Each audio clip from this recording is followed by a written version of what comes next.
So I'll just go ahead and introduce myself. So basically, I got diagnosed last year in 2019, and I started methotrexate after sulfasalazine was not helping me at all.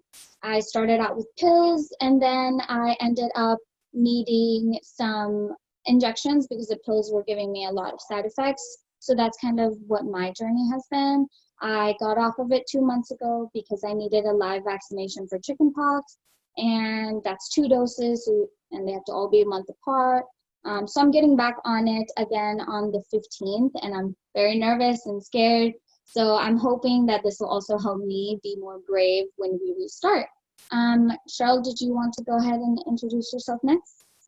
Yeah, hi everybody. My name is Cheryl Crow. I've had rheumatoid arthritis for 17 or 18 years, depending on the math. I can't remember. And I live in the Seattle area, and I've been on methotrexate for the whole 17 years, except for when I was planning on getting pregnant, and then for a couple years after we weren't sure if we were going to try for another baby. So methotrexate is one of those meds that you don't want to take when you're pregnant. So, but I'm excited to share my journey with everybody.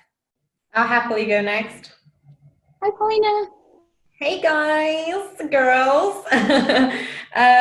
So I will just say that my name is Paulina because no one here knows. I'm 23 and I was diagnosed with arthritis at the age of 18. So I have had it for 4 or 5 years. Maths is very great right now.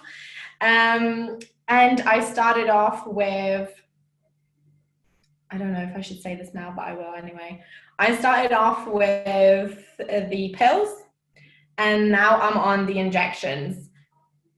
But correct me if I'm wrong. I shouldn't get into too much details now. We'll do that later. Right, cool. So yeah, so I started off with the pills, and now I'm on the injections, and there was a very sort of strange journey in between, which I'm very excited to share with you all. Yeah, full stop. Hi, I'm Kristen. I am 33. I was diagnosed with rheumatoid arthritis and Sjogren's syndrome 2 years ago, and I started on methotrexate, the oral form, 2 days after I was diagnosed, and I've been on it ever since, and I'm still in the oral format. So. Oh, that's a really quick turnaround for them to give you medications. Yeah, my rheumatologist moves incredibly fast, which is one of the reasons why I love her so much. I think that I've saved a lot of permanent joint damage because of her. So yay! Yeah. Thank you for sharing. Joe, would you like to go next? Sure. So hi, I'm Joe. I'm a master's student in Leeds in the UK. I'm 22 and I was diagnosed when I was 19, but I didn't go on the methotrexate until I was 20. But I will go into that a bit later on. And my fun fact is that in my free time, I like to veganize everything that I used to love before I went plant-based. And just do it my own way. So yeah. I love that. Yay! Thank you for sharing. Hi, I'm Ananthi. I am 34 and I am in a small market town not far from London in the UK. I was diagnosed officially 2 weeks ago and was started on methotrexate on the day. So I waited until the weekend, but we'll get onto that later. Yes, I've officially had 2 doses of methotrexate so far, so I'm a newbie. Hey, welcome. I'm so excited. I hope this will help you get with your journey and everything from here on out. I'm so excited. Definitely.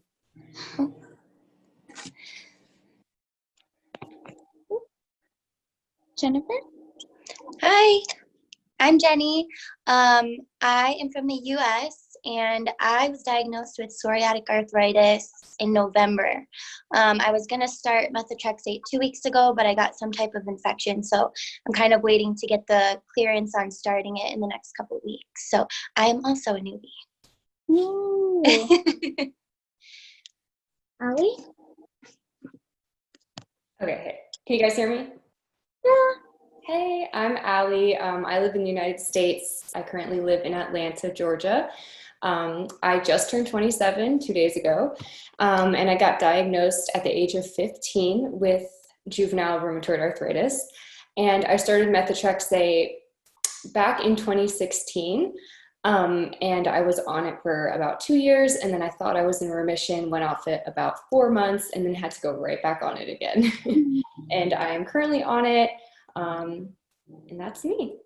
Yay, welcome. Thank you guys so much for sharing. I think everyone introduced themselves.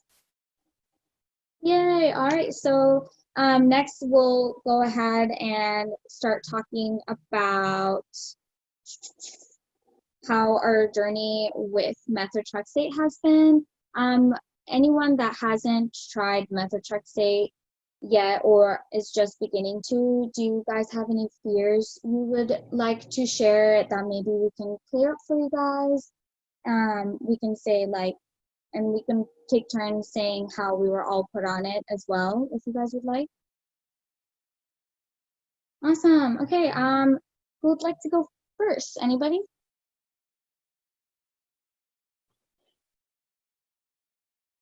I'll happily go first. Okay. Yay, go ahead. Right, so my journey into methotrexate has been a pretty funny one, I would like to say, because it was influenced by my silly actions.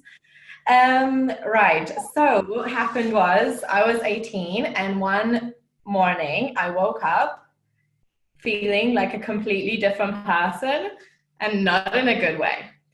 And ever since that morning, I mean, I started going to the doctors. I was living in England at that time. Now I'm living in Germany. And went to my GP, which then took a very long time, probably around a year, to actually end up at my rheumatoid specialist in England, which I saw her. And I can't say that I had a super great experience because it felt very like a tick list, like I was just one of those people that she was seeing coming through the doors in and out, and she didn't listen to my full story. She was just like, here's a stick man, where does it hurt? Okay, cool, we'll do an injection here, we'll give you these pills and start the steroids. So what happened in the beginning was I had a steroid injection into my whole body, as in like one into my bum, because my whole body was very bad.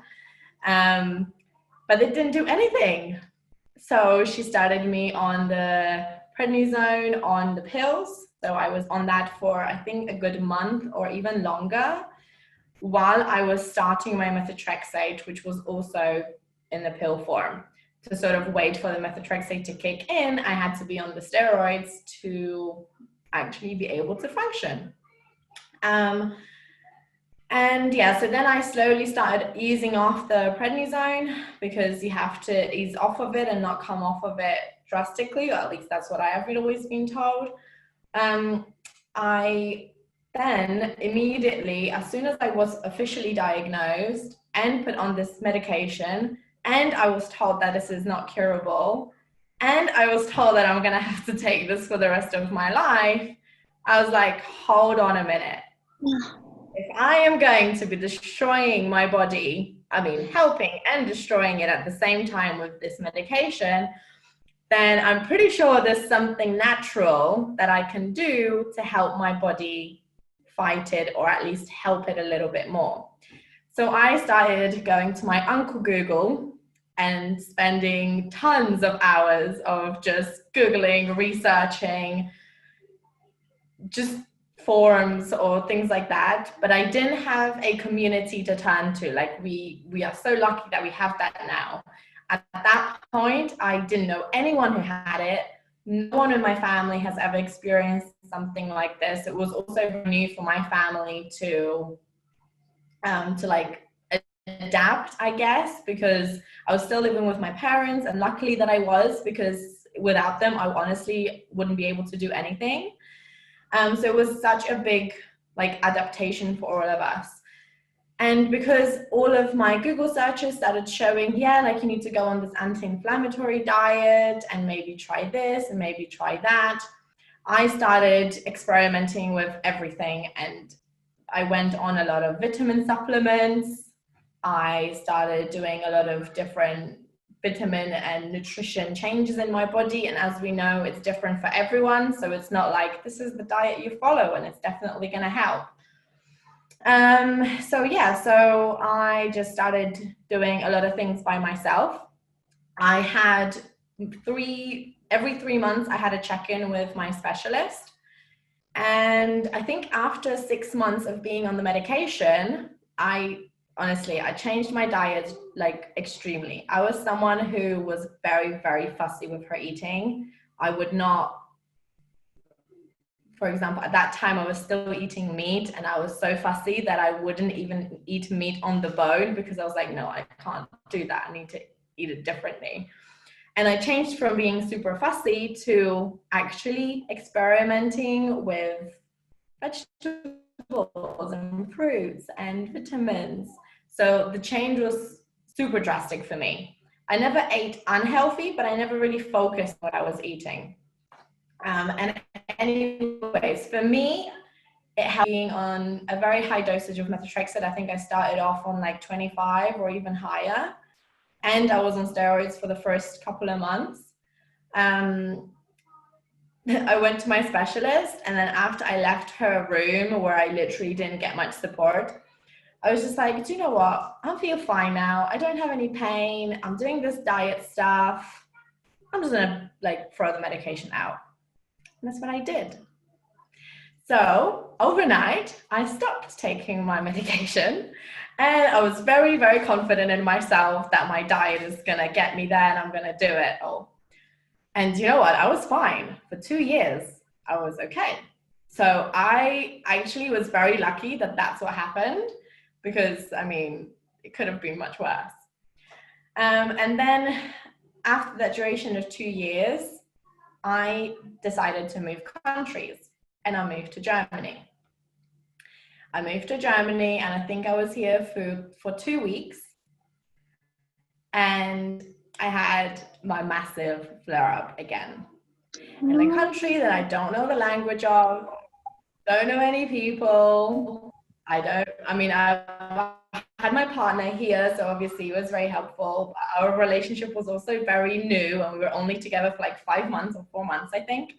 So it was like, great, I just came to move in with you and live and create a life. And here I am sitting on my bed. I can't even do anything by myself. However, I consider myself once again in this situation actually extremely lucky that I ended up in Germany, in Munich, when this happened. And the flare-up probably happened because there was a lot of change in my life happening. There was a lot of stress, a lot of new experiences, and my body definitely felt it. Mm-hmm. And luckily, Munich, where I am, I've had amazing experiences with doctors here. I went to don't know the scientific name, but like the doctor who looks after bones and all of these things, because that was one that my partner was already seeing. So he kind of knew him, and I managed to get into him quicker. He saw me and he was like, oh, okay, well, we know you have arthritis, so you actually need to see this specialist, but you can't go to see that specialist without a referral from a different doctor. And I'm so grateful for him, because what he actually did, it was on the same day as I was in his cabinet, he called his specialist arthritis friend, doctor, which was fully booked if I wanted to actually go to her myself. And he managed to get me an appointment 2 days after seeing him. And I was like completely shocked that that was happening so fast. I went to see her.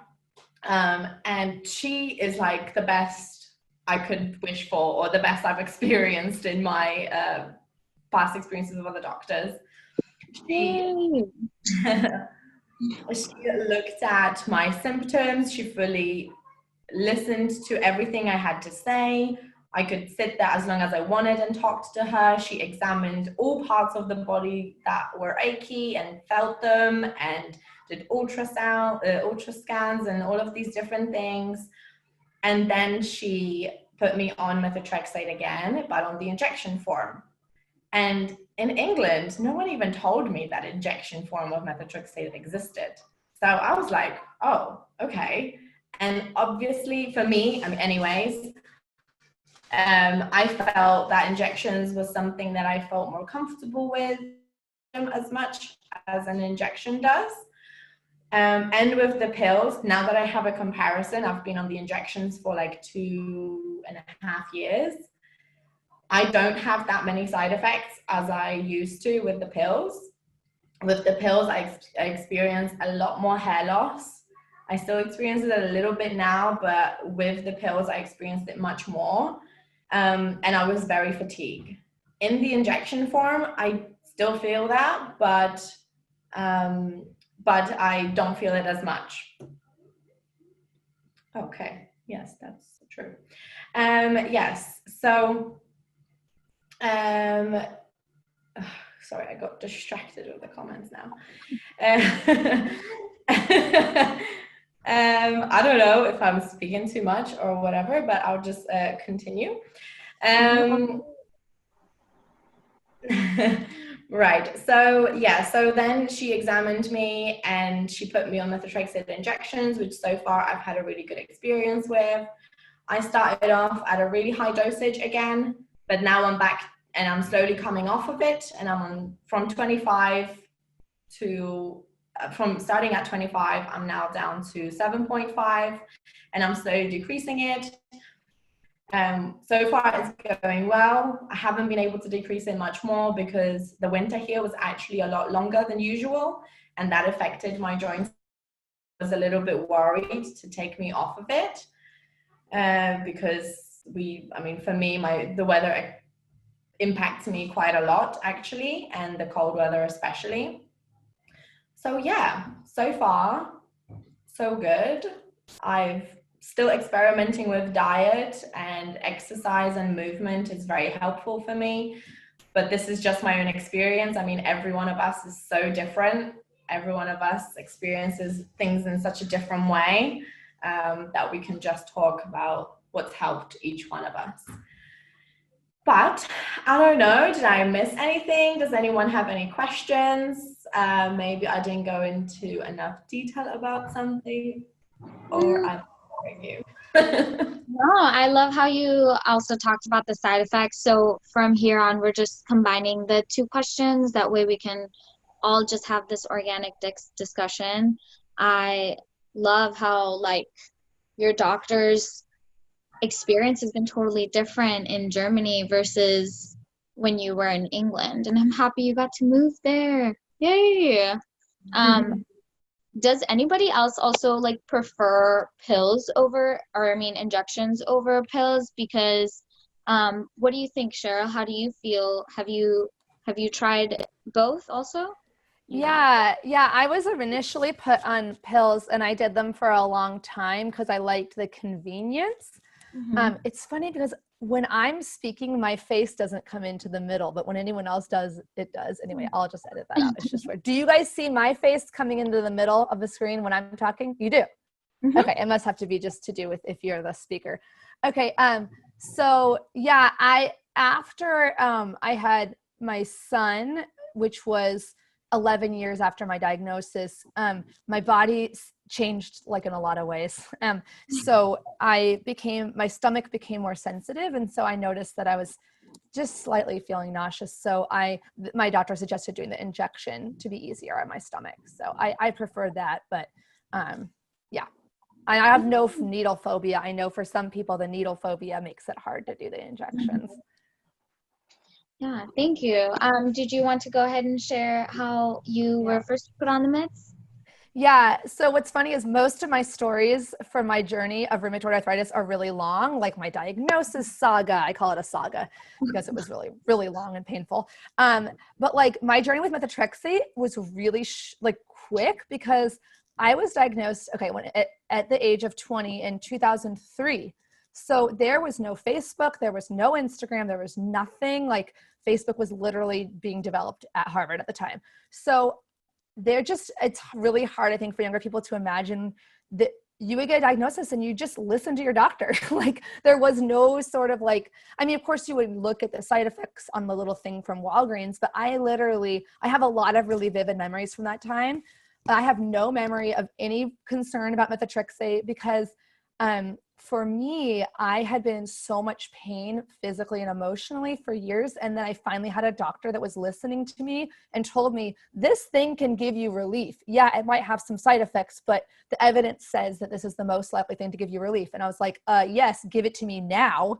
Like I will pay you $1,000 for this, and they're like, so, and it's been really fascinating. I'm just lucky that I don't experience a lot of the side effects other people do. I'm actually on 25 milligrams of methotrexate now.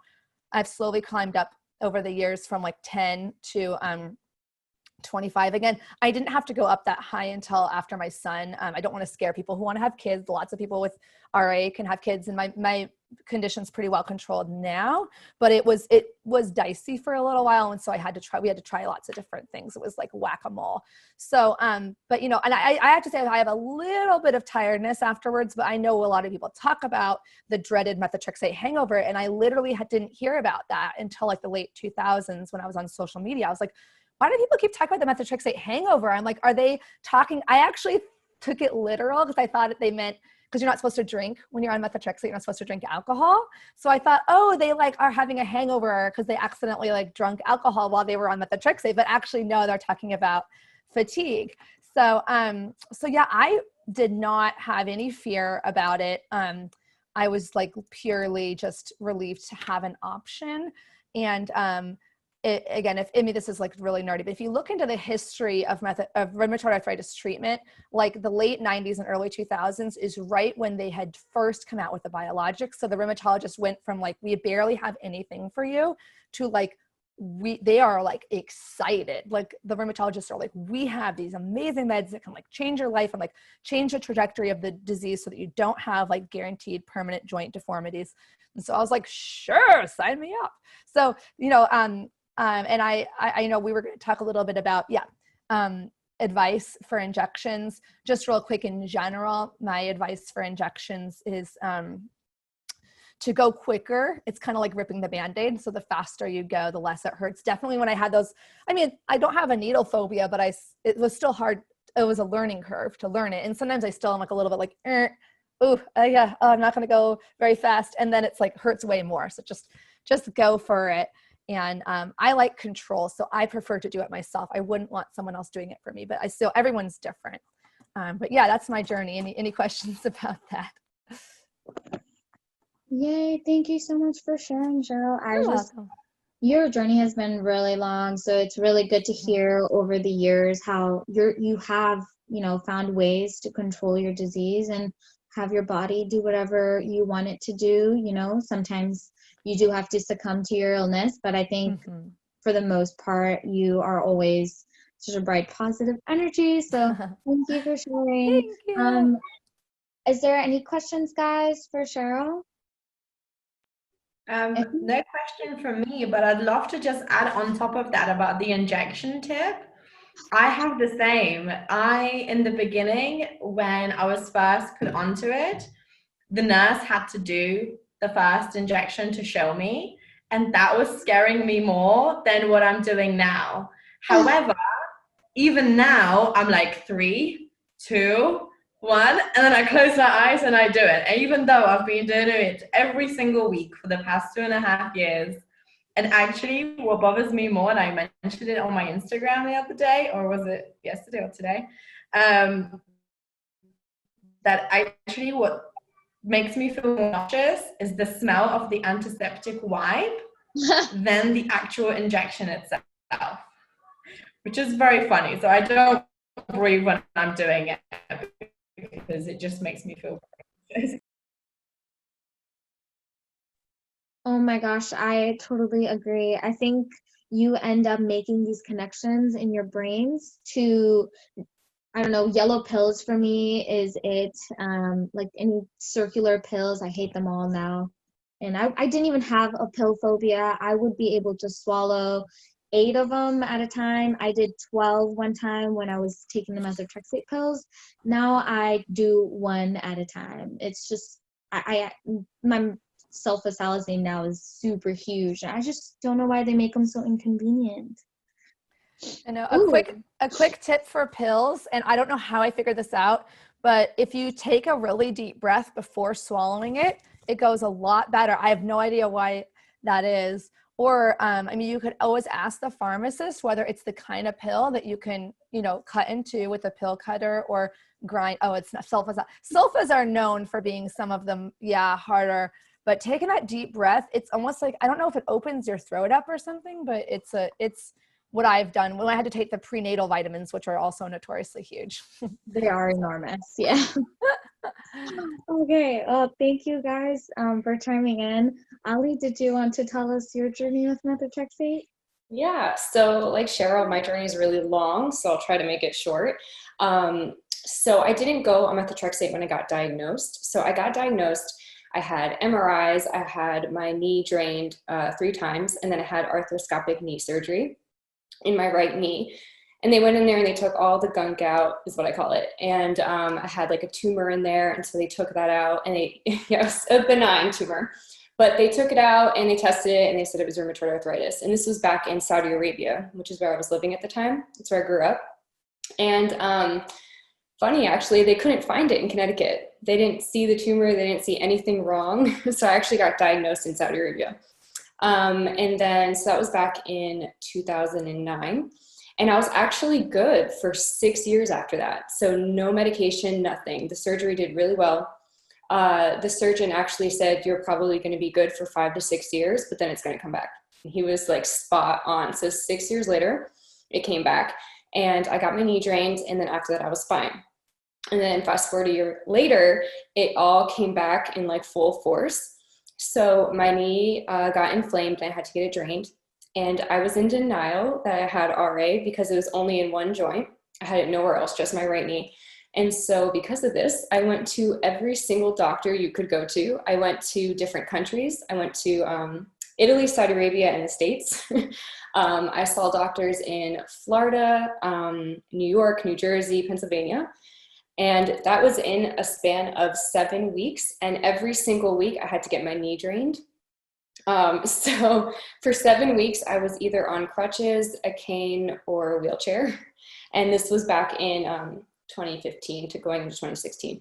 So by the 7th week, my doctor in Florida was like, you know what, if you get it drained one more time, this will be your 8th time in the past 7 weeks, and you're at super risk for infection. You can't do that anymore. You're gonna have to go on methotrexate.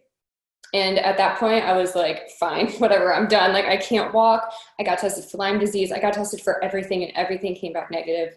My knee got so bad within that 7-week period that they were like, you're going to have surgery again, because there was just a lot of build up over the years.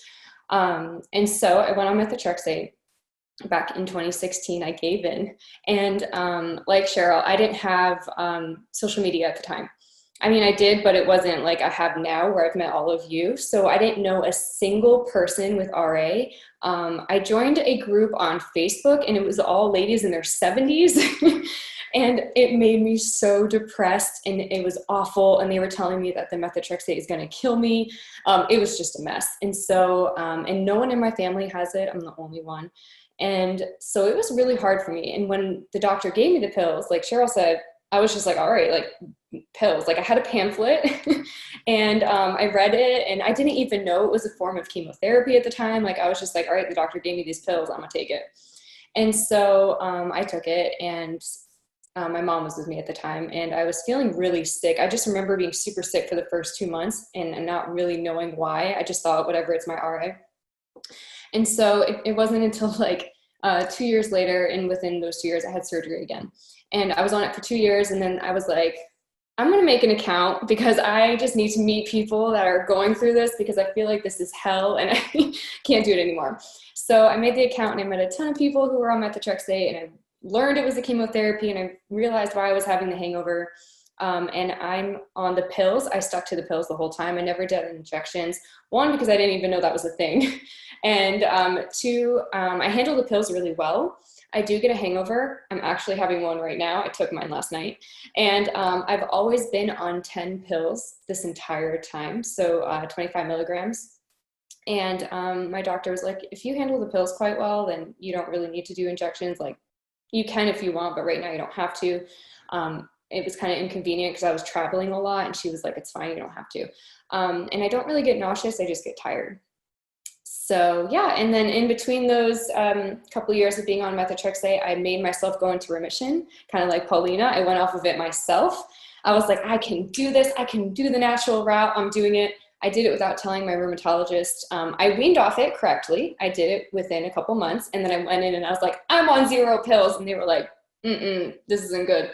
And then 3 months later, it came back. So that's my story. And I am still on 10 pills a week. And yeah, I handle it well. That's me. Yay, thank you for sharing. I'm so glad the pills worked for you. And wow, that's 10 pills. I love all the consistency, and it sounds like it is definitely more convenient to how you were living at the time. Does anyone have questions for Allie? I have a question. Have you always done videos of you injecting yourself, I guess with your other medicine, but I think that would be something for people who haven't followed you to know about, that you do entertaining videos of your medication delivery. Yeah, so like she was saying, I'm on Enbrel, which is an injection, it's a biologic, and I've been on it for a year. And for those that are afraid to do injections, I too was very afraid. And so because of that, I started filming myself. Every single injection, I film myself, or I go live on Instagram. And it's been like this for a whole year because I feel like it's more fun to do it with people around. It also gives me the confidence. And like Paulina, I did it with my nurse for the first time. And it is a little scary to do it yourself. So if you make it fun and entertaining, it's actually a lot better. And I really encourage you to do it with someone. Don't do it alone. I mean, I know it's COVID and you have to, but if you can just like get on here and get on Zoom, or if you want us to get on Zoom with you, like having someone there with you to make it fun, also music, it really, really helps the nerves. So that's my advice. Yay, thank you. Yes, making it fun definitely helps. Helps it be a little bit easier. All right. Ananthi, would you like to go ahead? Sure, yes. So I started getting symptoms beginning of this year, and it started off with my knees and my feet, and I was the first person to blame the gym. I was like, it's exercise. Nothing good comes from exercise. It's got to be that. So yes, so I thought it was that. As part of my work, I then had to go for a conference, and on the night before I was due to go, the conference was in London. I had to take the train. I felt like I'd sprained my wrist, but I don't know, I didn't do anything to make sprain my wrist. So I strapped it all up and everything and did what I would, put ice, strapped it up. The next day, the wrist pain had completely vanished, but the shoulder was completely gone. And I was like, what is going on? I still had to go to this conference. I went, and it was just like my joints were on a rotor. That is the only way I can explain it. They were just taking their own turn. It's like, oh, it's my turn now. I'm going to hurt you. I'm going to hurt you. And it just went from, I would say, neck down. I was in pain. My head was fine. So in the end, I decided to go to the doctor because that's just wise. Immediately, they had blood tests and everything. I was one of the lucky ones in the sense that my rheumatoid factor was positive. So I didn't really have to argue with what it may or may not be. However, that blood test result came at the end of March. I was given an appointment the 3rd of April, which promptly got cancelled because of COVID. So the hospitals were just shut, basically, all the outpatients, everything. And so I was left to my own devices. So I'm the kind of person that, number one, I'm allergic to ibuprofen and the anti-inflammatories, not ideal. So paracetamol was my friend. To be honest, didn't really touch the sides with the pain, but I'm also not a medication taker. So it probably did its thing, but I managed to I took paracetamol once a day. That's what I did. But that's just me. I just power through. And I was going, like the other girls have mentioned, I was going via the natural route of like turmeric and omega-3s and everything, but seeing on the internet full well, oh, it's going to take 8 to 12 weeks to work. But everything was out of my control. I had to just wait for my appointment. In the meantime, do what everyone else does, turn to Professor Google. The difference is my background is science. I'm a biologist. So I come from an angle where I know a little bit more, and that's not necessarily a good thing. So during my PhD, I was working with these cells. These are like gut cells. And these cells, to make them do what I needed them to do, I added methotrexate to them. So I was physically watching these cells change, not necessarily in a good way. I was watching it through the microscope, and I was sitting there reading on Google, the treatment for RA is methotrexate. So yeah, it was to accept that I may need this was not easy.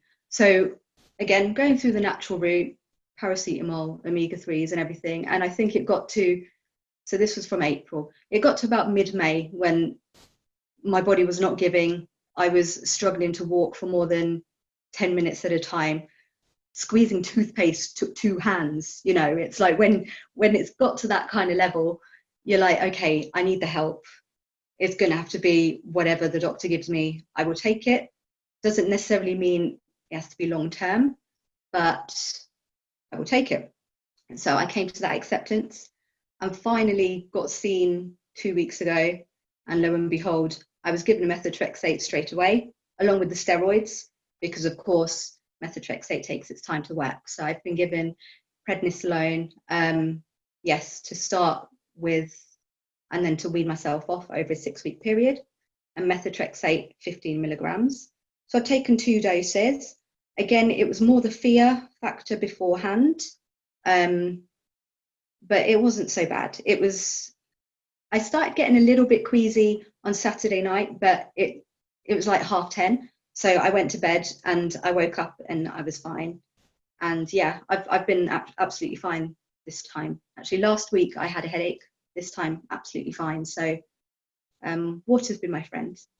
I've noticed Cheryl had a question. So I have actually never tried the natural route because, and I'm just always curious when people do, and especially as a scientist, because for me, the evidence is so much stronger for the Western medicine, like that it can slow. Because I do remember my doctors telling me, like, these medicines are 75% of the time guaranteed to slow down disease progression and give you the best chance of lifelong function and lack of disability. So I'm just curious, when people, like, I see the diet and the natural route as risky, more risky than the medicine. But I know I'm like weird for that because it's so common for everyone else to not want the medicine. So I don't know what is different about my brain. But for you as a scientist, did you look at the data for methotrexate's effectiveness, or is it more just the knowledge of how methotrexate interferes with cell metabolism, and like that is like fundamentally scary? Yeah, it was more the fear factor behind methotrexate of what it's physically doing to cells. Because even though it's a strange one, because at large doses, it's chemotherapy, but at small doses, it can cause cancer. So there is that kind of thing. Whereas I've been in a strange situation for myself where I've had cancer. I've had ovarian cancer. But I didn't have chemo. See what I mean about not being a medicine taker? I had operations to remove it. I was offered chemo, but then I said, prove to me that it's still there and prove to me that the chemo is going to give me an extra benefit. They couldn't. I didn't take it. I'm fine. So touch wood, or the wood. But yeah, it's with methotrexate, it's obviously the benefits far outweigh the cons. From a natural point of view, everyone can be a cynic. the research is pretty good for the omega-3s, which is why I went there. And also from a personal observation, whilst I was on my own without seeing the doctor, I was struggling from a pain point of view, but I was also losing a lot of weight as well. So I think I lost about 15 pounds over about a 4-week period. But then once I feel the only thing that I was taking that could have helped me was changing my diet a little bit and taking the omega-3s and the turmeric. Well, not even a supplement, I was having it as a drink. But my weight then went up another 3 pounds. And I feel like that may have been influenced somewhat by that. I don't know. There's no other explanation for it, really. So, but yeah, obviously I've succumbed to the medication. And I'm sorry, I did not mean to be like putting you, I realize now that I didn't mean to be putting you on the spot to like defend your choice to go natural. I was prompting that question only because it's such a common question people have. I mean, we could do like an 8-hour-long panel about, and I've gone to a naturopath and I have experimented, in the last 17 years. I was just thinking back to when I was first put on, like it didn't even enter my mind to try anything else, just because I think I was probably just extremely desperate. And I had lost 25 pounds on like a very small frame. So I mean, that's a terrible experience. There's something I didn't even know until I started researching it later called rheumatoid cachexia, which is severe weight loss caused by uncontrolled inflammation from rheumatoid arthritis. It's like a thing. And no one even explained that to me. They just were like, yeah, your body's just kind of messed up now because you have RA. And then anyway, so I'm like throw the kitchen sink at it person. It makes me, I get scared for people when they throw the meds completely out the window for natural, because I've seen just people who have then experienced joint side effects that they can't turn back the clock, and then they wish they could. So it's a very complicated thing. So I did not mean to be put you on the spot. I was just curious, especially as a scientist. I thought that was kind of an interesting. Oh no, I didn't see it putting me on the spot at all. Oh, no. good. Okay, I didn't mean like, why did you do this? Like, it's not what I meant. No, not even. Okay, good. I respect everyone. Yeah. Yeah, and I think Kristen in the chat did mention that you're right, there is no funding for natural research, which is something that I want to put in my fiance's or like med school applications, because I'm helping them with it. And the fact that there is no natural, like funding for natural research coming out of medical schools, like that's crazy. But like looking into more osteopathic schools, like I've actually found that they do have a more naturopathic approach at least. So maybe that's a tip. Find an osteopathic medical practitioner around you. They might have more alternative options if you are looking to go without methotrexate or just another of the heavy, medications. And then I don't know who was next. Just to add one more thing, I don't think when it comes to the natural route, it's number one, lack of funding, but also I think a real big thing is Cheryl's just said she's going to look into omegas. This is good. I'll get onto that in a second. But yeah, my point was that everyone reacts differently, and it's not so textbook as conventional medication where you can more or less rely on that. Whereas with the natural medication, what works for someone may not work for someone else. So I think that's quite a difficult thing, and that's why. And whilst you're waiting for things to work, you could be doing yourself a fair bit of damage as well. So I think you've got to be quite open to a lot of things. What I did find out when I was reading about the omega-3, which I don't think many people know about, is that there are two different, well, actually there are three. There is omega-3, omega-6, and omega-9s. But omega-3 is the one that you need to focus on for anti-inflammatory. If you have an imbalance of an omega-6, omega-3 ratio, you end up being more inflammatory than anti-inflammatory, if that makes sense. So it's always worth looking at what foods, supplements, etc. are in omega-3, and kind of making sure they outweigh what's in your omega-6 foods, because it's kind of easier to get omega-6, but not so easy for omega-3. Thank you. That totally makes sense. And yeah, nutrition is such a key thing as well. I think, thank you again for sharing. And are there any more questions? Awesome. I don't know who was next. I think it was Joe. Okay, yeah. Like I said, I was diagnosed when I was 19. That was in between my first year and second year at uni. I was all alone when I started getting symptoms, which is even more terrifying. And I'm originally from Romania, so I had to go back home for the summer holidays. And I was telling my mom, I'm unwell, everything hurts. I've tried a lot of painkillers, and nothing was doing anything for me. And she got me an appointment to a rheumatologist. But she couldn't do much except send me for loads of blood tests at the time. And I was seeing a lot more specialists to figure out what was going on with me. It took about 3 months for it to come back as rheumatoid arthritis, because they weren't sure between that and lupus. And to be honest, I don't remember much from that time, except that when they gave me prednisone because the pain got so bad, I just had the most amazing nap.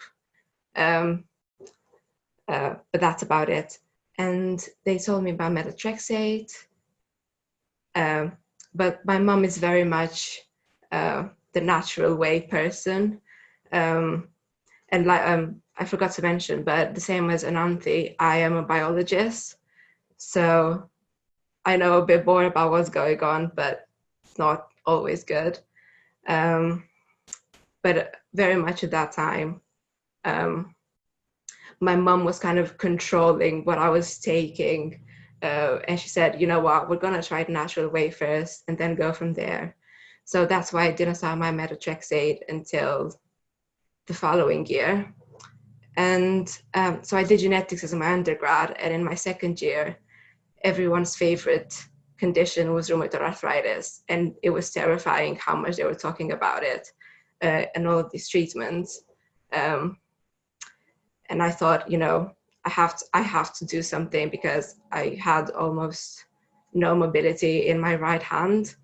And that wasn't very helpful at university, because I couldn't type or write or cook or brush my hair. But yeah, I finally got an appointment with the rheumatologist here in the UK, and they put me on the Methotrexate pills. I think it was 20 milligrams at that time. But I just wasn't tolerating them well. They made me super nauseous, very tired. I used to take them on a Sunday evening. And I remember on Mondays, I could almost never go to uni because they made me so sick.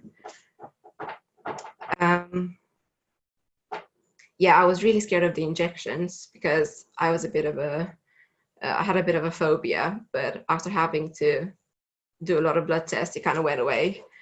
But I was a bit apprehensive when they suggested the injection again, but I thought, it does absorb, your body does absorb it better in the injection form. So it was worth giving it a shot, especially if it gave me less side effects.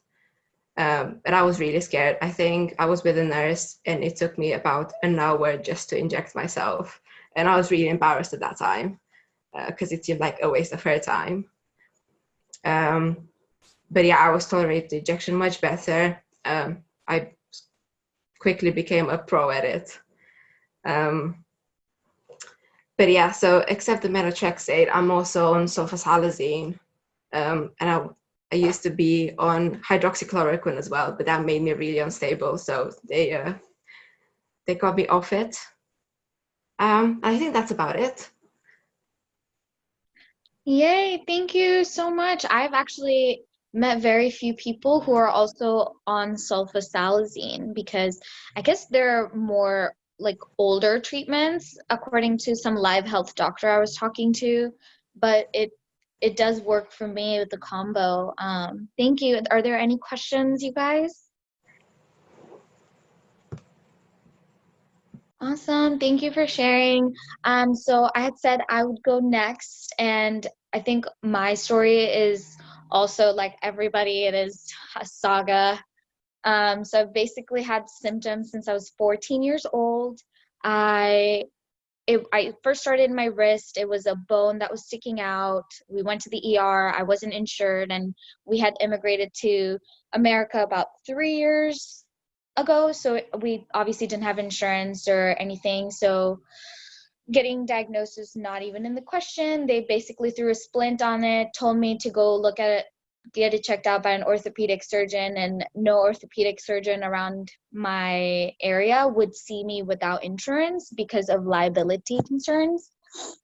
So basically never got diagnosed. And then I had a lot of pain all throughout high school and a lot of, I don't know, just a lot of pain all throughout college as well. And I started powerlifting in college.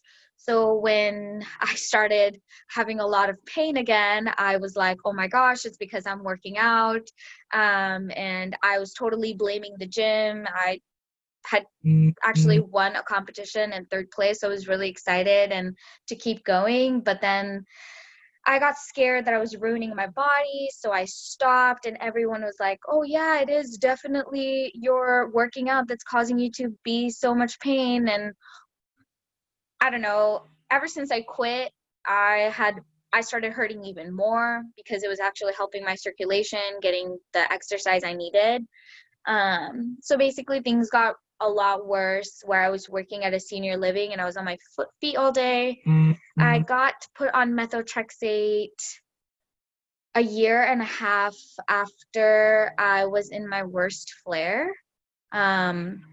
Since then, I've had so much cartilage damage in my left ankle and toe. The bones basically now grind against each other. So that's damage that I can never get back. Like that's cartilage that I can never get back, and that damage is going to be there forever.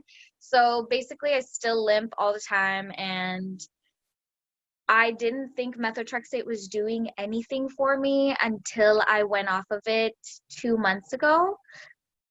And since then, my entire body is flaring. I don't know what is going on, you guys. My hands, my wrists, my elbows, knees, hips, neck. Although my doctor said it doesn't affect the neck, but I can definitely feel something in my neck. And my jaw as well is having some inflammation, I noticed.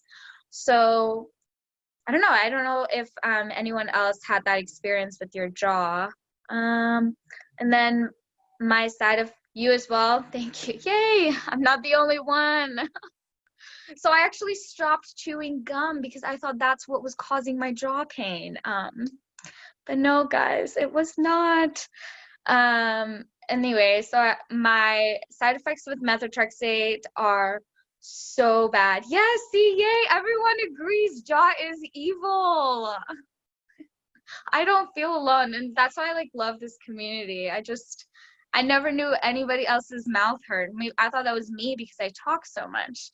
But I have really bad side effects. Oh, thanks, Cheryl. That's really interesting. A tiny joint in my throat. I wonder if that's ever been an issue for me. That's interesting. Thank you for sharing. For me, side effects from methotrexate are nausea, and my stomach hates me for it. But I've also had those symptoms going on since I haven't been on methotrexate for 2 months. So we're thinking now that it's probably an outside GI issue. I'm currently uninsured, so can't get that checked out. But my methotrexate, I can't get back on methotrexate fast enough. And I will never go off of it again unless I want to have children someday. So yeah, guys, that's my story. You guys have any questions?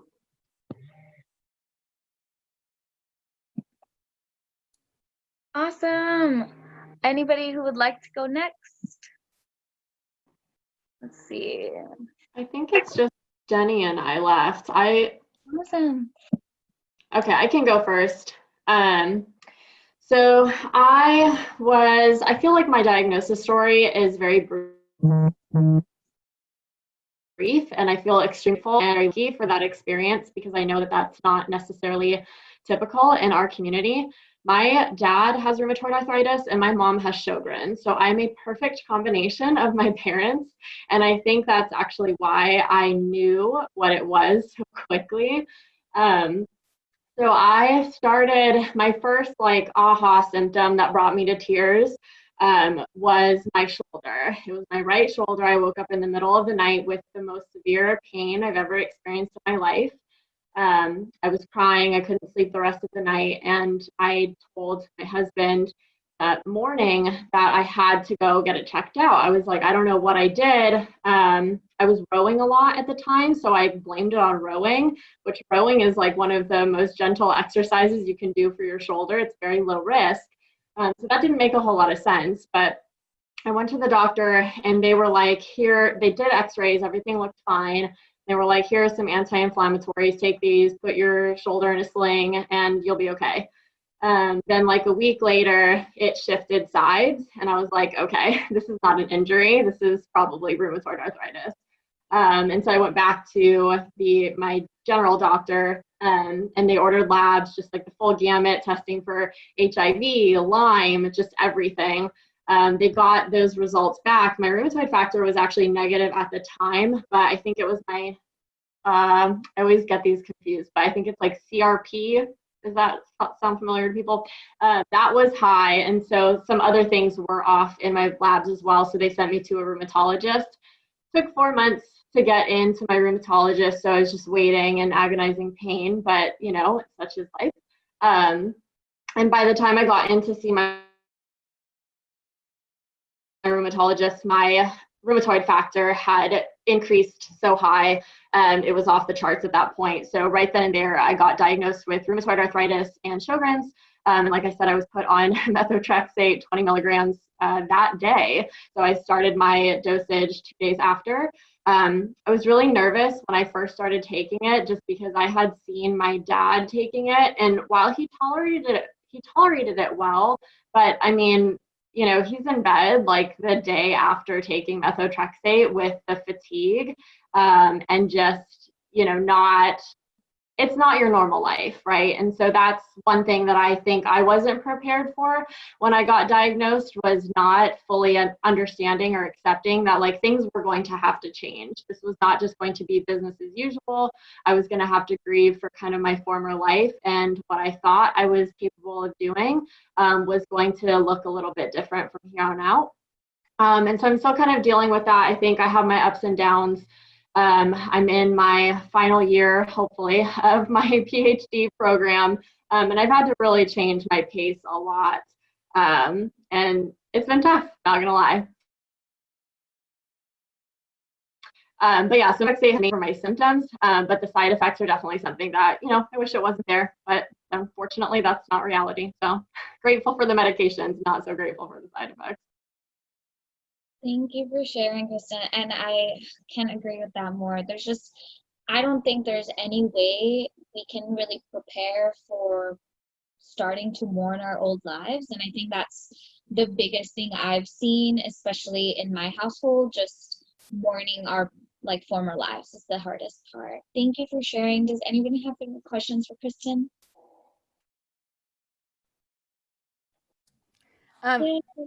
Kristen, I know that if you're comfortable talking about it, I know you've been experimenting with some other ways to like minimize some of the side effects like fatigue. Is that something you'd be wanting to share? Yeah, I can definitely talk about it now that I have the data. So let's see, I think it was 4 months ago, I had my remote telehealth appointment with my rheumatologist, and I was complaining about some of these symptoms that I was having. I was experiencing a high level of fatigue, chest pain, and what else? Brain fog, the lovely brain fog. And she was kind of like, all right, is this, inflammation, or is this a side effect of your medication? Let's get some data. And so I'm a board certified behavior analyst. So when you tell a board certified behavior analyst to get some data, we roll with it and we get excited. So I made up some data sheets for myself and I started tracking my behavior. About 2 weeks into tracking my data, I started taking CBD, just tincture. And I decided to kind of see like, all right, what kinds of effects might the CBD have for my particular symptoms and my behavior? So I took CBD for an entire month while taking data on my symptoms every single day. Then I removed the CBD for an entire month while taking data every single day. So I now have about 3 months worth of data, both with CBD and without. And since then, I've been able to analyze the data. I just did that this weekend, and it was super exciting because what I saw that the conditional probability of my fatigue and my brain fog symptoms was higher when I was not on CBD. So CBD actually decreased my likelihood of feeling some of those symptoms that we commonly feel from methotrexate, that fatigue, that brain fog. I'm much more likely to feel a lot better when I'm taking CBD regularly. So that was really exciting to me, and it was a nice way for me to justify that extra cost because CBD is expensive, which is why I wanted to do a treatment evaluation on it. I was not trying to spend that money. We already spend so much, y'all, like on different tests and different treatments. I did not want to add something into my regimen unless I knew that there was data to back it up. So it turns out there is, which is great, but also like, darn, I have to spend that extra money, but it's okay because I'll feel better. So I'm excited to share that those data with my rheumatologist when I see her again next month. Yay! Oh my gosh, that is super cool. I love that data, and we talked about it yesterday about behavior and advocacy with that. I think what I've used behavioral analysis on myself, I am just a RBT. I worked with kids on the autism spectrum before, and I want to be a BCBA and have a PhD just like Kristen, which is like, what? And it totally blew my mind the other day, but I love how passionate you are and that you're bringing it to chronic illness world. I know it will help, and definitely with the CBD, I think I'm lucky to have family members who actually sell them as a business, so I do get them at like cost price, which I do appreciate. It is such a huge expense. Thank you for sharing. Jenny, would you like to go ahead? Sorry, I'm on my phone, so it's kind of weird.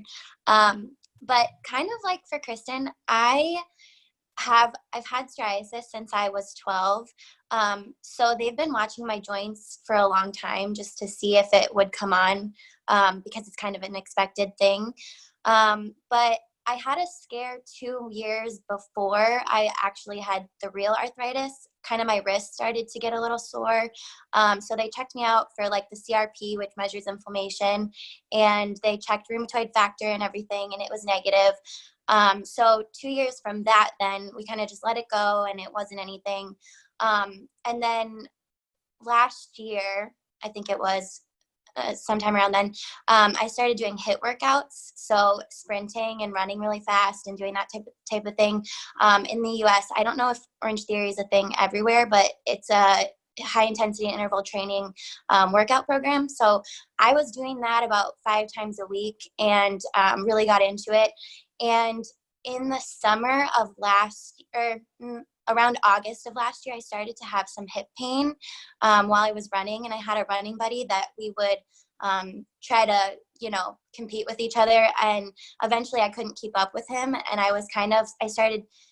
remember being like, my hips just feel really like weird. It feels like I'm like rusty, or like it's like I'm like the Tin Man and I can't get myself to go as fast as I was going before. So I went to the doctor immediately with that, and she noticed in my toes. So psoriatic arthritis is kind of weird because it affects some joints and not other joints, and it's not really on both sides of the body, and it's kind of weird.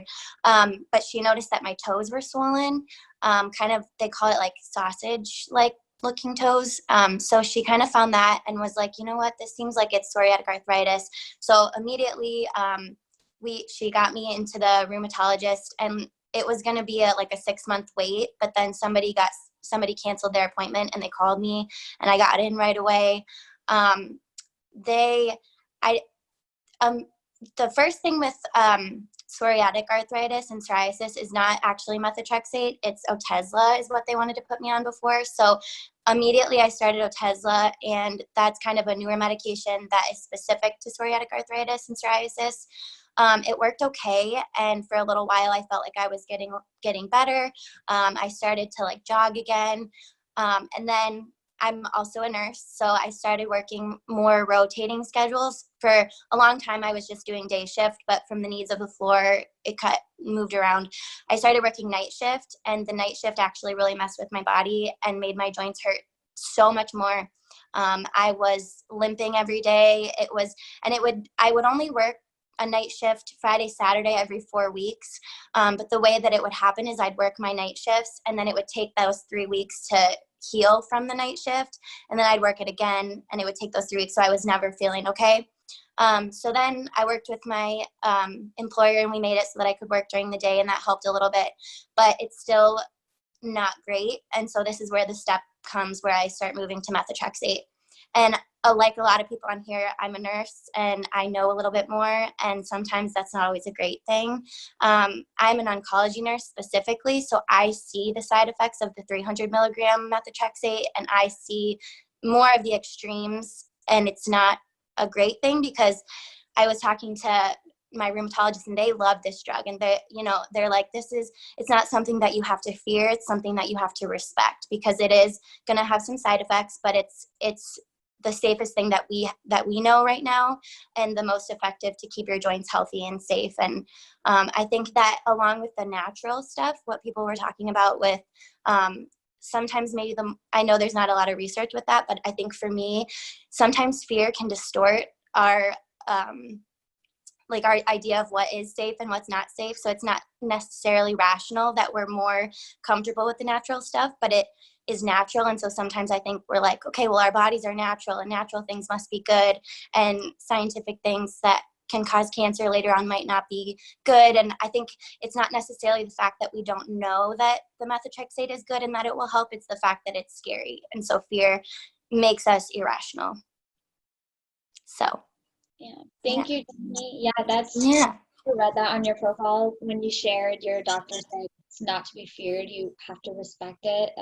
That was music to my ears. Definitely something to be respected. Thank you so much for sharing. Are there any questions, Jenny?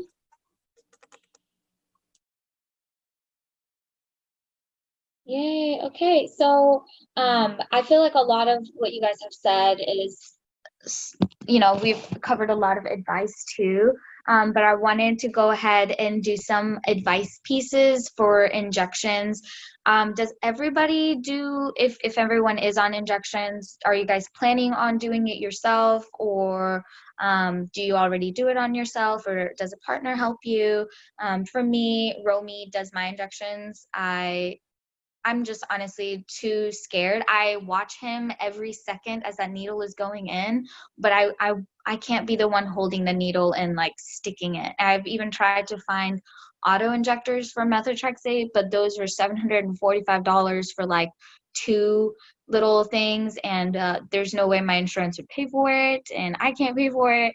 So I just have Romy do it, and it makes it so much easier for me. That he is doing it. He was also an EMT, and he wants to be an orthopedic surgeon. So it's basically like practice for him to be able to stick me with needles. Does anybody have advice just specifically for the needles if you haven't shared it? Oh, go ahead, Jenny. Okay. I'm not on any injections and stuff, and I haven't obviously started the methotrexate yet, but as a nurse, I can say that when I'm giving an injection to a patient, it's easy. It feels better, I think, if you pinch harder than the poke. I always tell them that. So if you can pinch harder with your fingers than what the needle is going to feel like, it kind of tricks your brain into thinking that it focuses on the pinch more than the poke, basically. So anything you can do to kind of trick your brain. I love that. I also love using an ice cube to numb the area. That my nurse told me that I think she could feel how much I was sweating sitting in that office that day. But the ice cube thing, I haven't had to try that yet. I've gotten shots before by other people, just like regular shots, and I get bruising really hard. So I use ice on those when I know it's going to bruise, but I've never had bruising in my tummy or thigh, which is where I usually do my injection. So if your partner or family member do ever end up being the ones to give you an injection, this is my advice for them. Don't take too long. Just go like swift and easy, like swift like a cat, just swift like a cat. And I tell Romy that every time before he sticks me, even though he's really good, it makes me feel better to say it, and it makes me laugh and not think about what's about to happen. So yeah, that helps. And does anybody else have injection tips? I know Ali said to make it fun, and that really helps. I think this is going to sound really counterintuitive, but something that I've learned that applies to any uncomfortable situation. Something like, for me, I have anxiety, not around needles, but around like claustrophobia. I really, really don't like. I've gotten some MRIs. It's really, really hard for me. And I think, so I'm looking at this from like an anxiety lens. So if you're having anxiety about anything, whether it's a needle or whatnot, what your brain usually was telling you is make it better, like decrease the anxiety, make it better, like take a deep breath or do this. But there's this, and Kristen can probably explain this better than I can, but I learned this different technique called acceptance and commitment therapy, which is the one that's worked the best for my anxiety. It's like diet, right? Like mental therapy things are like diet, where this one that works for one person might not work for another, but it's where you accept that it's going to feel bad. And you don't try to say, like, you just say, whatever is happening in the moment, I can sit in the moment. I can sit like in this, for me, the MRI is like a really hard thing. So I'm like, I don't like this. I'm not able to control right now what's going on. And I'm accepting that. I can sit with it. I can tolerate it. And like making tolerance your goal rather than like feeling better or feeling great. It's like almost like reverse psychology sometimes, where you're like, okay, feel worse. And they're like, oh, I actually don't feel as bad, versus like feel better, feel better, feel better. So that's been like a really interesting, and there's a really interesting approach. And I know it can work on anxiety. There's evidence for it working on anxiety and specific phobias, which needle phobia would be included in that. So yeah, I definitely can see that. Yeah, just to piggyback off of that. So acceptance and commitment therapy. So it's a psychotherapeutic technique that's actually rooted in behavior analysis. And it's extremely effective for a variety of things like anxiety, chronic pain even. And yeah, the whole idea is kind of like life sucks and that's it. There's no need to try to change it, because this is just reality and this is just how it is. And the sooner you accept that, the sooner it gets easier. So I just want to plug, I don't do injections for Methotrexate, but I do Humira injections. I think that there is no shame in needing help. So if you're noticing that you're having a really hard time injecting yourself, or you don't have somebody to help you, if you're spending more than 10 minutes doing the injection, it may be time to ask a therapist for help. There is no shame in that. Therapists exist for a reason. And I absolutely think that your future self will thank you for asking for help. I agree. And also, if you don't feel safe doing it yourself, my hands spasm. I throw my phone, oranges, everything. I throw everything on the ground out of nowhere. So for me, holding that needle is terrifying because I know I will spasm.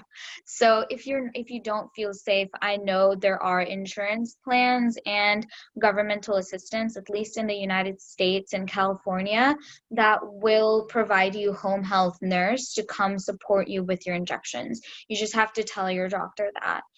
She did offer that to me as well, because I did tell her that, well, I can't give myself an injection every time. Can I have him do it and learn it? So it worked out for me that I have somebody. And my sister-in-law knows as well, just in case Romy's not available to do it that time, so she can do it. And I'm sure I'd be able to also. It's just makes me feel better having somebody else do it. And I love that everyone is so different, because it just goes to show that nobody's going to have the same experience. And thank you everyone for sharing. I just wanted to open it up so we could talk and just kind of have more of a natural discussion now that we kind of know a little bit about each other and all of our information.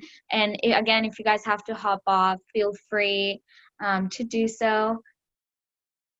One more thing I say to do is to spoil yourself after you do an injection. Give yourself a treat, because you freaking deserve it. So, I mean, before I started injections, every time I had a doctor's appointment, which was constantly, I had to get blood work done, and I got myself some Starbucks, because I was like, you know what, girl, you deserve this. So now, after I inject, I go get like some chocolate, or I go make my own latte, because we deserve it. So that's my advice. Yay, yes, I love that one. All right. I think to touch on just some more of the fears for people who are just starting, because I don't know if I mentioned that sort of the things that I've been scared of. Once I got over the fact of the whole, okay, I'm going to start methotrexate, this is where we're going with it, accepted that. I think another fear is the hangover a little bit more, that the next day, like if you have a work schedule that you can't guarantee that you're going to have a day off to recover, or you can't guarantee that you're not going to have to go through your daily motions, with feeling like that. I think that was a fear. And the just more of like the side effect stuff. I think a lot of people are afraid of that. But I like how a lot of people touched on the hangover part of it is not the same for everybody. And maybe what is another good thing to think about is to treat yourself on that hangover day too, even if you have to work, but doing something nice for yourself, or I don't know, something to that effect, because I think that the side effects and I think the fear of it is worse than it's the actual thing itself. So until you start it, and I'm still in this space of having not started it yet, but until you start it, I feel like you build this thing up to be bigger than it actually is. So if anybody watching this is feeling that also, it's okay. Because I think that's the biggest thing, is that all these things that we talk about, the fears of it, are worse in your head than they are in the real life. So I definitely would agree with that. My fears of methotrexate going in were totally different. I do have crazy amount of hair loss, and some months, like I don't have hair loss at all, but some months I have hair loss like crazy. It really depends so much on what other things you're doing in your life. If you are able to take the day off the next day, great. But my methotrexate hangover doesn't kick in until the methotrexate is almost out of my system, which is about 5 days after my injection. Then my fatigue. So methotrexate actually gives me a ton of energy, but it also gives me nausea and hair loss. That's my thing. Yeah. But if I just eat bland foods the next day, I can basically get through the next 5 days. So I take my methotrexate on Sunday or Monday, so I can get through the whole week and rest on the weekend and then recharge again. Also, taking it right before you go to bed might help with the fatigue part, because you'll naturally sleep it off, I guess. That's kind of how my doctor explained it to me. I usually do it in the morning. That way I can be pampered all day long. And I can be like, well, I got my injection today. Yes, thank you, Allie. Yeah, and I just love it. I love having people just be at my, beck and call. Just, can I have some water? I'm a princess. I'm the worst. You are not. You are worth it. Thank you. That's what I said. Yeah, I love all these ideas. I mean, the only other thing is to know that however it starts is not the only other thing. The only thing I have to say, I'm sure all you brilliant people have more things to say, is like remembering that you can always mix things up later. And I think one of the things a lot of us struggle with is overwhelm, right? So even me having this for 17 years and I'm on my third biologic, and I've had a lot of things, happening in between. And it's like, it can sometimes feel like, I joke with my doctor and my therapist, like a butterfly flapped its wings in Africa, and then that change, like, that thing with like, if a butterfly flaps its wings in Africa, like the weather changes where you are. It's like, well, a butterfly flapped its wings and now my left pinky hurts. Like, I have no idea.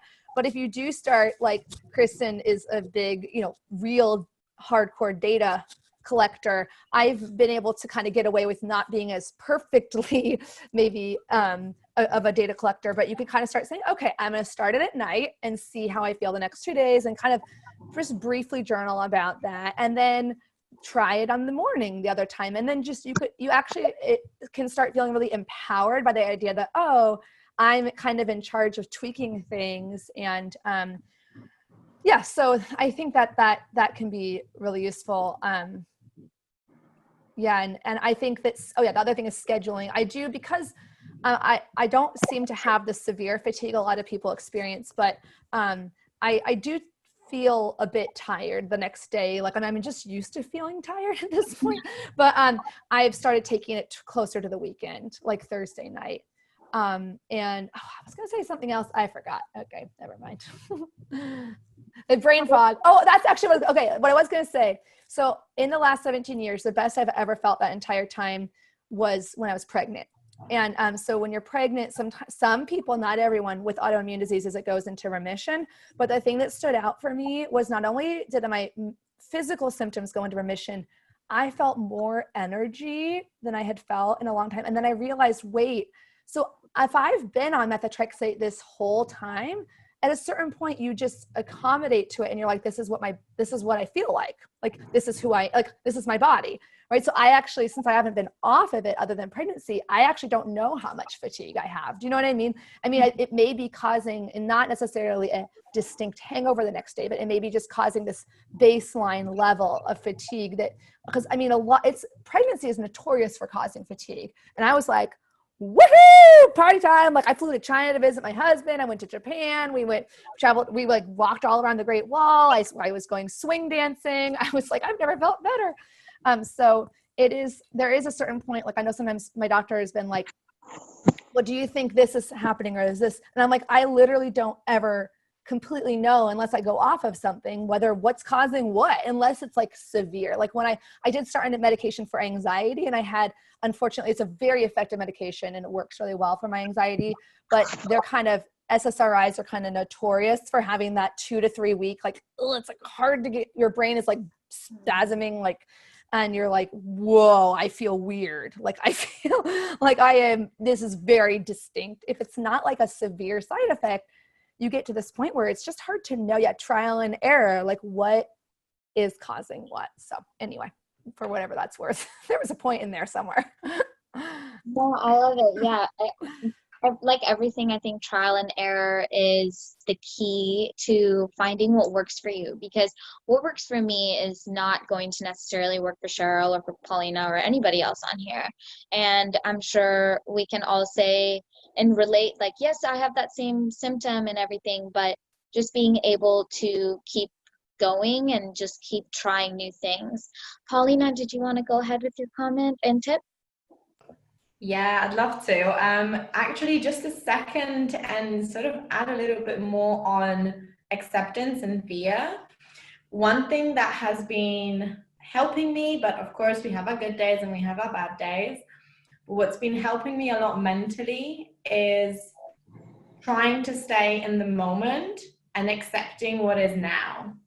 I am someone who, or I used to be, I try to not go in that route anymore, but I used to be someone who would just think a year ahead or a month ahead or 5 years ahead or 20 years ahead, and I'm like, wait, this is gonna get so much worse.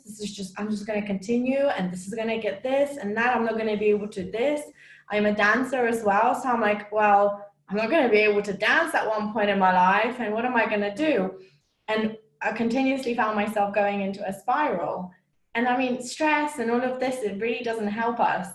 And something that I try to do on a regular basis is to simply stay in the moment and accept that today at 9 o'clock is how I'm feeling, and today at 6 o'clock it's how I'm feeling, and that's how it is. Because every single hour could be completely different. And just because I woke up this way doesn't mean I'll go to sleep feeling that way. So I mean, it's hard. I'm not saying this is like, hey, you can do that. It's continuous work every single day to just try to like look and accept that this is how I feel in this moment. And it's fine to say no to someone that I made friends with for tomorrow, with a plan to meet with for tomorrow, when actually I wake up feeling shitty. I'm like, well, sorry, I cannot go. Yesterday I felt amazing, but today I don't, and that's fine. And I feel that finding that balance and finding that acceptance to be okay with how we're feeling in that specific moment has been such a massive changer for me, because I mean, there truly is no point looking at the future, even if it's a future in 1 hour or 2 hours ahead, because we can't change it, what's going to happen. We can't influence it as such, like properly. I mean, we can sort of keep our spoons from tomorrow for today, but we still have to just accept what's coming and like what's happening in that moment that we're in right now. Mm-hmm. And for something that maybe like helps me get into that is meditation, but guided meditation. Because if you try to sit quietly, your mind is just gonna go, like it's gonna do its thing. You will never be able to not focus on what's on your mind. Guided meditation or moving meditation, like I'm a dancer myself, so putting music on and doing dancing meditation, it's like it transforms me and my mind is elsewhere in that moment. So that's something that helps. And also, most of you probably know, but I'm into yoga a lot, and I have been for a very long time. Now being actually, a few moments from certifying, I can also say that getting yourself into a point of finding, like occupying your mind with balancing your body, for example. Yoga poses where you have to focus and balance yourself brings you into the moment. Your mind will not think about what you have to do tomorrow, because you're about to lift your foot up and you might fall if you don't focus on keeping balanced. So actually that's been like such a huge help for me as well. On the days that I'm feeling like my mind is like thinking that I have made these plans in a week's time and they're really important for me and I want to be there, but oh my gosh, how will I feel? Then I just do a very challenging balancing yoga workout or yoga session to bring my mind back into the moment and sort of help myself accept that that's where I am and that's what I need to focus on now. And whatever is going to come, I will deal with it when it's there, when the moment comes. Then go through the same process of just accepting, analyzing what you can and can't do, and simply going with it. Yes, thank you, Paulina. Yes, that is so important. Just seeing where you are in the moment and like being okay with it, I think is so important. And I love that you found something that you're so passionate about, and it can like help you manage your day-to-day symptoms and like support other people and finding that same. I think it's awesome. For me, balance is something I treasure but can never find. So I'm always trying to find ways to get that. Is anyone else? Didn't see my chat. Yeah, anybody else that would like to say some stuff? I'll just mention, I think that stuff like with the meditation and kind of managing the anxiety around things is especially important for people who are on methotrexate, just because we are immunocompromised. If you know, that comes along with being on methotrexate. And I think the fact that we're in a pandemic right now really heightens that anxiety about starting the medication. And I know for me, that's a big reason too that I kind of like delayed it, because I was kind of thinking like, is this going to be safe for me to do right now? In my head, it was kind of like, it goes against my gut to start something that's going to suppress my immune system during something that you'd have to have your immune system to fight it, type of thing. Something, I don't know if it's helpful or not, like what my rheumatologist kind of talked to me about with it was that some of I don't know if this will make sense and we can cut it out if we need to, but the fact, like with the virus, it's such a easily spreadable virus that it's not that being on methotrexate is going to severely increase your risk of getting it as much as anybody else, like if you go out. But it's just what you do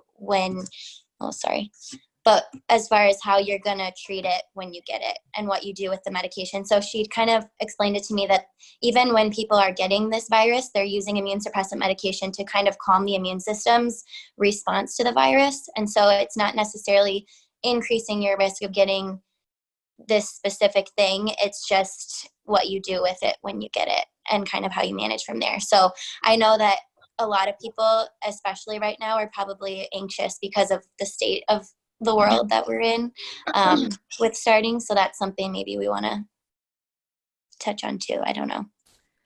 That's such a great point. And I just want to, that's beautifully said. And I wanted to give a shout out in case if you're brand new, both the Arthritis Foundation, which is a nonprofit in the United States, and I'm guessing there's the Arthritis Society in UK. A lot of the foundations have been putting out really helpful information and data.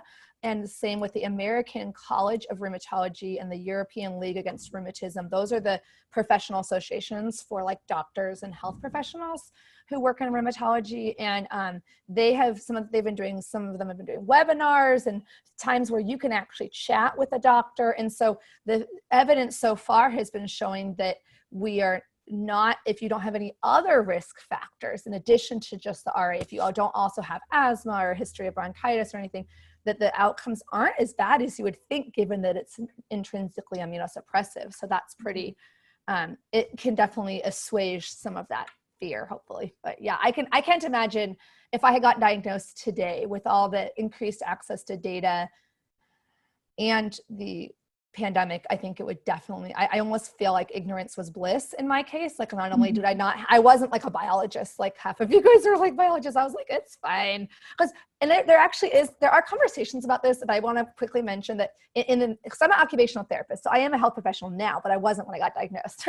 But, there's a lot of discussions in the field about, even in doctors' circles talking about how these, what they legally have to tell you about side effects can kind of backfire because they have to say it's like not weighted, right? So actually pregnancy is a good example. So in pregnancy, it's like, don't do these 30 things. Don't eat sushi, don't eat deli meat, but there's never a delineation of what's more risky. Like, is sushi more risky than, deli meat? So it's the same with this. It's like, methotrexate can cause all this giant laundry list. And you're like, okay, but tell me the percentages. Like, was it 0.00001% that got cancer and then 70% have fatigue?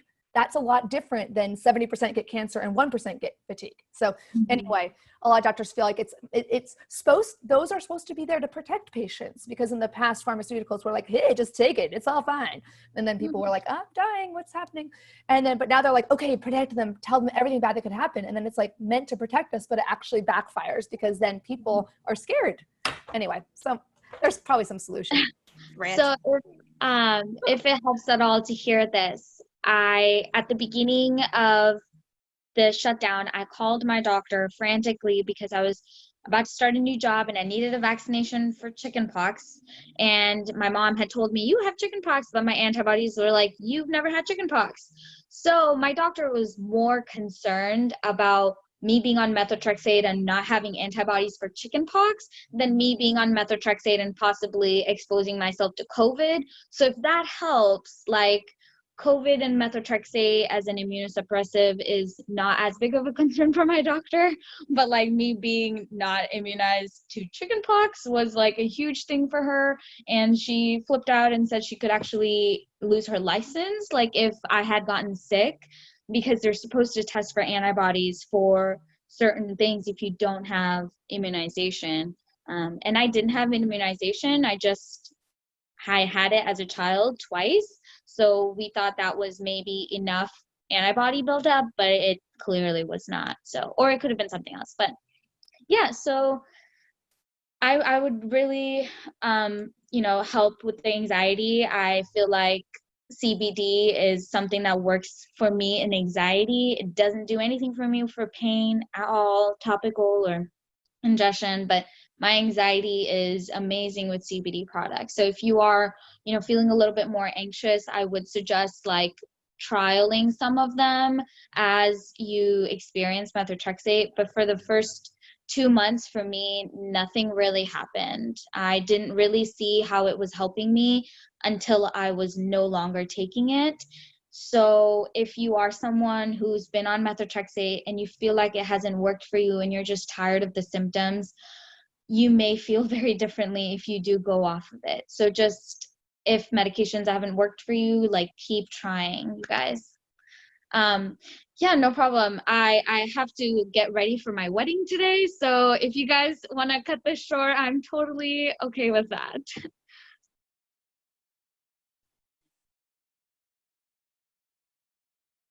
No, I wanted to give a little warning. Yeah, I have about a little less than 20 minutes left if anyone wants to say. I'll stop talking. If anyone wants to say a last message that you didn't get a chance to say yet. I'd like to go. I didn't say something. For everyone out there, for anyone that comes across this video, recording now, or anything, there's a community now, and you don't have to be alone. Like, you can come to any of us or to any other person, Google or go on Instagram, check for a hashtag related to spoonies or chronic pain or arthritis or any condition that you have, and you'll be able to connect with so many people and just talk. Because sometimes all that we need is to just get it out of our chest because no one else in our family understands us fully. And we just need to get it out of our chest. We don't even need advice. We don't even need them to say anything.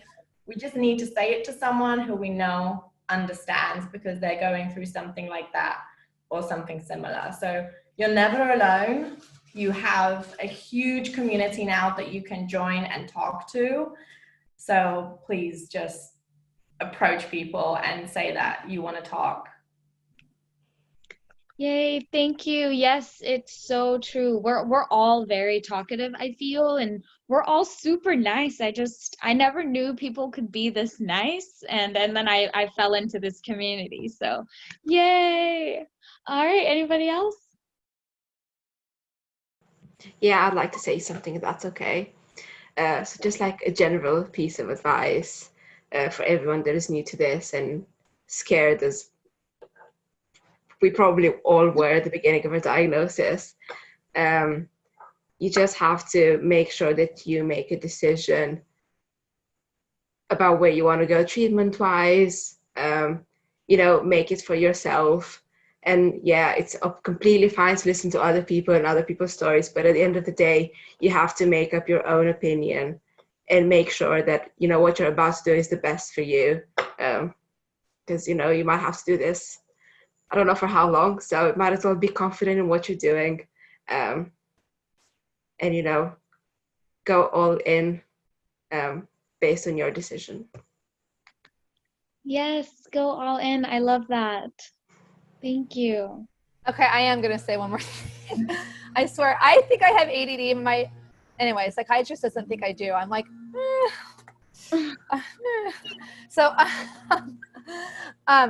I actually, because I want to full circle on this whole idea of natural medicine versus Western. You don't have to choose one versus the other. It's often positioned as you have to either go all in on the natural and the Western meds are scary, or you have to go all in on the Western and like, who cares about diet?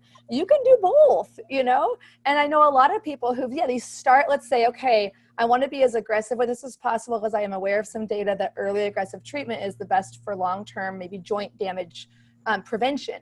But then you say, okay, I'm gonna start like at 25 milligrams of methotrexate, and then I'm gonna do all this amazing lifestyle, diet, exercise, and then I'm, meditation, stress management, and then I'm gonna see, if I'm feeling amazing at 25 milligrams of methotrexate with all my lifestyle things, what if we can bump down the methotrexate to 20 milligrams, 15? And I've, again, been exposed to people who've done that too. So it's like, have your cake and eat it too. So, and again, I didn't mean early, I know I'm like having this complex now, but I didn't mean early to be like, when did you do it?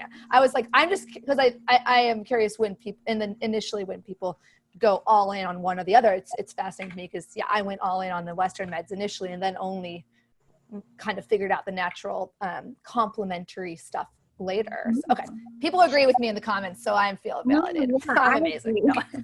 No, both I think we're all is genius. Both I I've think got slight bit of advice for the newbies.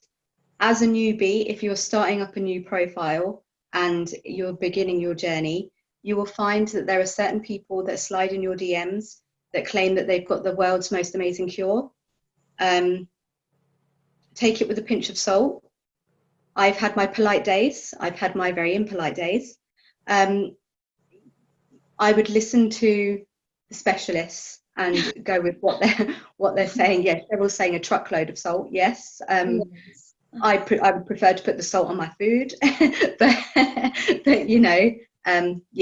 it's full of crap, a lot of them. So I agree. And a lot of these things, they are not supposed to work with our medication. And I know some of the products that have been sent, I know some of the screenshots I've seen, and I recognize it because I do use that company for some of my non-toxic things. And it makes me so angry when people suggest things without looking at people's history or what medications they're on, because they kept suggesting me to do this hormone therapy, but with my birth control, I can't take that. And obviously I had to do my own research and then be no thanks, dude, bye. So yes, so much so many people out there trying to pass off cures, and I have to keep telling my family as well, no, that's not a cure, that's just you wasting your money. There's no cure.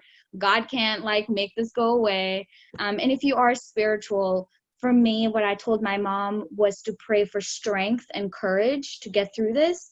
So if you are religious and your family is religious, praying for a cure may not be realistic, but you can pray for strength and courage, and that might actually give you more hope. So maybe that's my last piece of advice. Just if your family is insisting on praying on you, let them, and have them pray for things like courage and strength and acceptance. That's something I asked my mom to personally pray for, and it's helped. At least in a placebo way, it's helped me. Yeah, I love that. But and as we were saying, we will get a lot of DMs of people who are medicine shaming us, which, as you know, if you follow me, I get a ton. And of course you can block them or you can try to explain to them, but what's harder is our family members and our significant others that are not on board. And so mine wasn't. I don't care, but mine wasn't. So that's why I created my Instagram page. So bringing awareness to them. So now that my friends and family watch me and they see it every day, they're like, oh, wow, that's what you're going through. So giving your family and friends the resources, if they want to check out our pages or if they want to follow along on our journeys, and educating them and really sit down with them and let them know how they're making you feel is super important. Yay.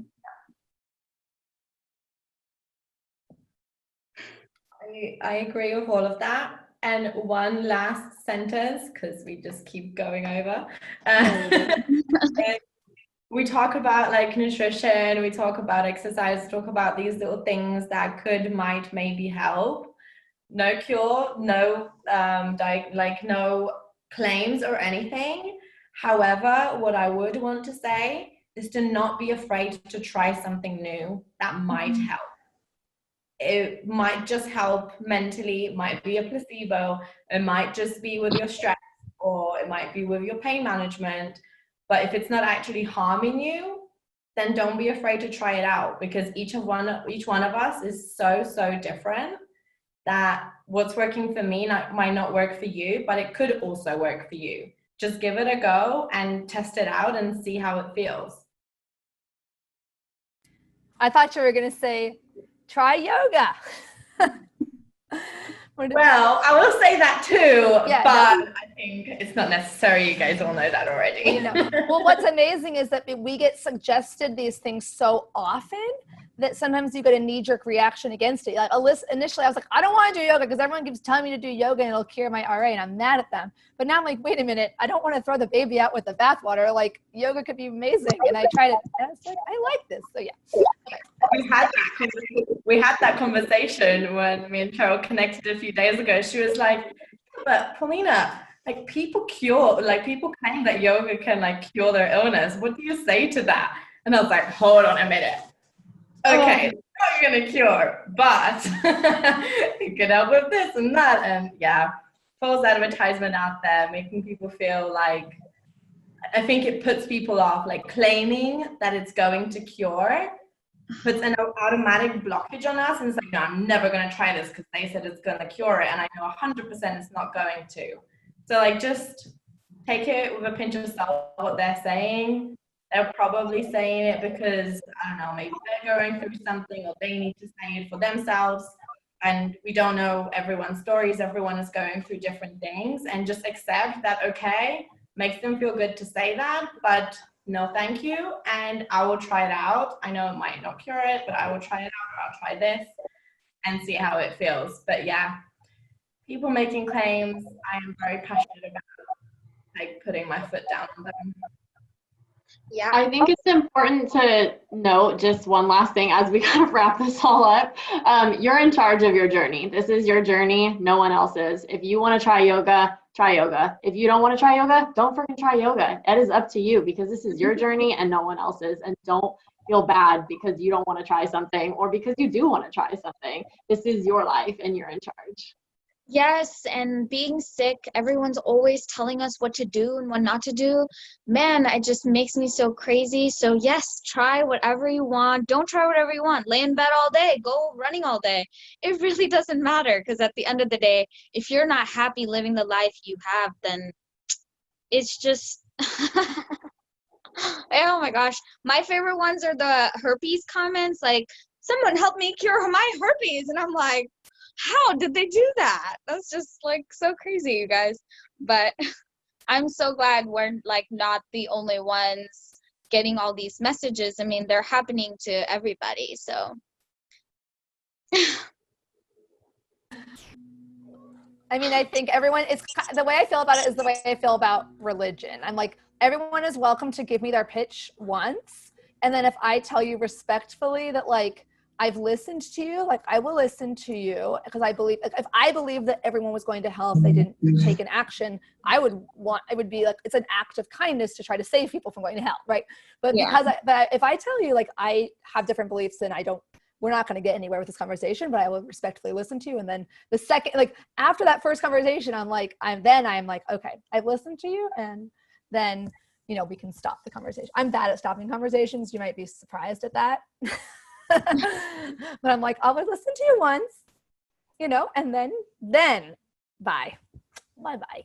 Ain't nobody got time for that. I agree. And this was so awesome, you guys. Thank you. We are so wise, everyone. People should just pay us to listen to them, or listen to us all day. No, seriously, this is amazing. Thank you, guys. Thank you so much, everyone, for joining. I hope you guys have a little bit more clarity going through your journey.